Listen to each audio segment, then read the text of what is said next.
এ পর্যন্ত কত শতাংশ ভোট কাস্ট হলো, কি বলছেন ভোটাররা? প্রথম বিষয় হচ্ছে কি পরিমাণ ভোট পড়েছে সেটি আপাতত জানার সুযোগ নেই, কেননা কেন্দ্রীয়ভাবে সেটি গণনা করা একটু কঠিন, কেননা একটু আলাদা আলাদা ব্যালটে সেই ভোটগুলো ব্যালট বাক্সে পড়ছে। তবে যে তালিকাটি সবাই নিয়ন্ত্রণ করছেন সেই তালিকা অনুযায়ী হয়তো একটা নির্দিষ্ট বুথের হিসেব পাওয়া যাবে, কিন্তু সেটি আসলে কেন্দ্রীয়ভাবে জানাটা বেশ খানিকটা দুরূহ। সেই ব্যাপারে কমিশনের সদস্য যারা, তাদের সঙ্গে কথা বলার চেষ্টা করেছিলাম, তারাও খুব সদুত্তর দিতে পারেননি, বরং তারা অপেক্ষা করতে বলেছেন। যেটি বলেছেন তারা, যে ভোট গ্রহণ শেষ হলে তারপরে গিয়ে যখন তারা আনুষ্ঠানিকভাবে কেন্দ্রীয়ভাবে যখন গণনাটি করবেন তখন গিয়ে সেই হিসেবটা সেই সময় গিয়ে জানা যাবে।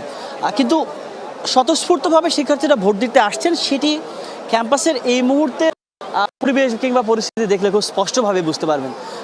কেননা সকালবেলাতেই সেই শীতকে উপেক্ষা করে শিক্ষার্থীরা যেভাবে করে ভোট দিতে এসেছেন, এর বাইরে তারা আসলে ভোট দেওয়ার পরে অনেকেই অপেক্ষা করছেন, কেননা তার যেই বন্ধুরা যারা আছেন তারা অনেকেই দেরি করছেন, কেউ কেউ অপেক্ষা করছেন যে একেবারে শেষ দিকে গিয়ে পুরো পরিবেশ পরিস্থিতি বুঝে তারপরে তারা ভোট দিবেন। যেহেতু 3টা পর্যন্ত ভোট গ্রহণের সময় নির্ধারণ করা, 3টা বাজতে এখনও প্রায় 2 ঘন্টা সময় বাকি। এই 2 ঘন্টায় অনেকেই পুরো ব্যাপারটি পর্যবেক্ষণ করবেন এবং তারপরে গিয়ে সিদ্ধান্ত নিয়ে সেই অনুযায়ী ভোট দিবেন। সব মিলিয়ে একটা দারুণ রকমের একটা উন্মাদনা কিংবা একটা উচ্ছ্বাস সবার মধ্যে রয়েছে, এবং যারা ভোট দিচ্ছেন প্রায় সবারই প্রথমবারের মতো ভোট। সুতরাং এই প্রথমবার ভোটের ব্যাপারটিকেই সবাই বারবার করে বলছেন এবং যার যার সেই উচ্ছ্বাসের কথা আমাদেরকে বলছেন।